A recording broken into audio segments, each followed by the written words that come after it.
Another thing that I really want to do is sort out these doors. Now, the doors don't look like they have a problem. They don't. The bathroom one does slightly. Look, you can see there's a lot of old damage in a way that needs to be cut down and then welded. But what I mostly want is some detailing. So I want to use a router just to cut in slots and then sideways slots as well, just so make it more detailed basically. So they don't look bad, they just look a bit plain. So this project actually really exceeded how much time I thought this was going to take. This actually took around 2 months, believe it or not, but it's not like I was just working on it every single day. I was working in between projects because there's so many things that actually not happened between it, but that revolved around it. So obviously I had to paint it after the shape was complete, but you know what, you're going to see every single step and every issue that I've encountered, so let's just get into it. But I managed to summarize it in very quick videos, and you're going to see it ramp up to like 16,000 speeds.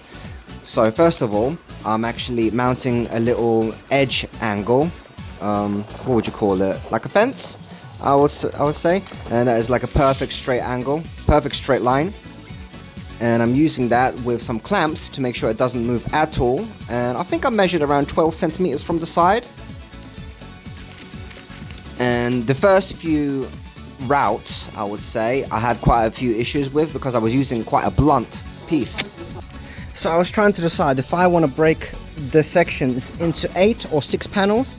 I think more panels look a bit better. So I'm going to spread it out into 8 panels. So that's, how many cuts is that? 1, 2, 3, 4, 5, 6, 7. 7 cuts that I've got to make on each side. It's quite a bit of work, but I think it's going to be worth it. Yeah, so I thought about using just actually 6 or 5 segments, but the more the better, I think. Not too much. I think this is just a perfect amount. And I was thinking if I should bevel the outer edges of the whole door, because they were quite of a mess, and just neating it up would make it look much better, which I did end up doing. But this process I think is much quicker, doing the lines from left to right somehow, even though there's more of them, it just feels a bit quicker. Readjusting the fences is much easier as well, and you can see I've done some mistakes where I didn't track with my hands, or I didn't have the router up against my makeshift fence. So I'm gonna fix them with some JB Weld. But here is the before, and I have each door labeled with 1, 2, 3, 4 because I have 4 doors in the house, except the entrance door, so that I know which door goes where. And you can see here I've done the outside bevels, which they look so much better. It looks like a mess, but it will end up looking amazing. You can see that was the toilet door, and this one had a lot of damage. And this door actually is quite hollow compared to the other 3. The other 3 seem really solid, but this one I think has hollow panels inside, which is many times lighter. So yeah, using this as a fence works very well as this very straight line. And this is the toilet door that I'm doing, and you can see I'm actually using a Dremel to route down or sand down some areas that need filling. And you can see I'm actually standing or kneeling on the door, which gives it a bit of a bend, which indicates that it's quite hollow, as I mentioned. But this is what it looks like after I shaped it with the router, and it just looks amazing. And now filling it in with some JB Weld, my trusty JB Weld, and I've done a few layers of this, not just 1 or 2, and I had to go back and forth with some sanding, JB Weld, sanding, JB Weld, etc. Just repeat it. And yeah, before I do the JB Weld, I of course sand it down to make sure that it actually sticks onto the raw material rather than any dust or any debris. So with some JB Weld now, and now with belt sanding, and this was messy. I had to wear a mask for this because it gets so messy. Repetitive and yeah, messy, but it's all part of the process. I mean, I think it's better than buying new doors for many reasons, because I would have to redo the locking mechanism, the handle, get the right size, waste money. So I think this is just a much easier way of handling making new doors. So more JB Weld on the corner, because that corner had quite a bit of damage. So recovering that with JB Weld. Yeah, I say JB Weld quite a lot, don't I? Yeah, there was quite a lot of damage on these doors, but I recovered it so nice. And here is the result of working outside in the sun. And this is the beauty of being white. I had a bit of a mishap with the painting of the first door, and I thought I won't film it because it's like a test. And what went wrong was I decided to paint it within 40 minutes after the first coat.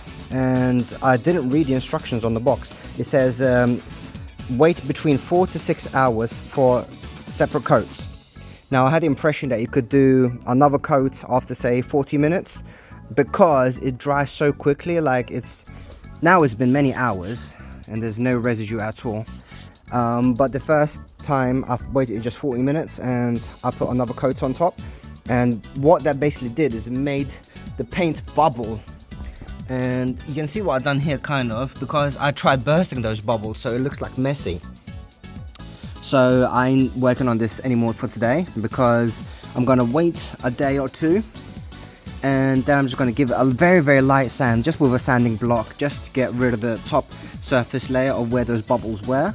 One of these doors is a bit different. So this is the bathroom door. This is actually quite hollow on the inside, I believe, so it's much lighter. And when I was clamping with these clamps, I think I over clamped this area with the back side of this, the bottom side, and that made the whole area dip down. So I needed to recover this area, and I used JB Weld to fill it in, then sand it down, and then I actually topped it up with some super glue because I didn't want to wait another 24 hours for it to cure on top, and the accelerator. And now I just redid the bevel here because when I cracked it, it got rid of the bevel, so it wasn't straight anymore. But yeah, I just recovered the bevel using the same techniques. I just had to make sure that I realign it correctly, which I did. Anyway, enough babbling, let's get to actual painting. So I was thinking, okay, let's learn from our mistakes. So I made that big mistake of the bubbling, but it's gonna get worse before it gets better. So the first layer is no problem. It's the second layers that is gonna give me nightmares, and you'll see why. It's gonna bubble like crazy. But let's have some painting at like 16,000 times speed. 16,000. Yeah, and ramp up the speed because it's quite repetitive. And so I think this is 6 hours later, the second coat on the same side before I flip it over. And I'm doing the painting outside because, what was the reason? Yeah, I don't want any paint dripping because I just got new floors. So being the impatient person that I am, I waited 4 hours instead of the whole day like I mentioned, and I do see a bubble. So here's one here, and here's another here. I haven't got many, so 4 hours does seem to be good. But I can tame that one. And after, what I noticed with the first door that I did as a test, it's one of these, but the other side, is that if you actually just let it do its own thing and let it dry, it will actually settle down. But obviously, I can't do that, so I need to poke them. Because obviously I can tell that there's air trapped under them. So I'm just like encouraging them slightly with a little push. I'm gonna get a bit more in depth about all these mistakes and my opinions on why this happened in the next video, because yeah, I think I want to separate these videos into a few different segments. So till next time guys, peace.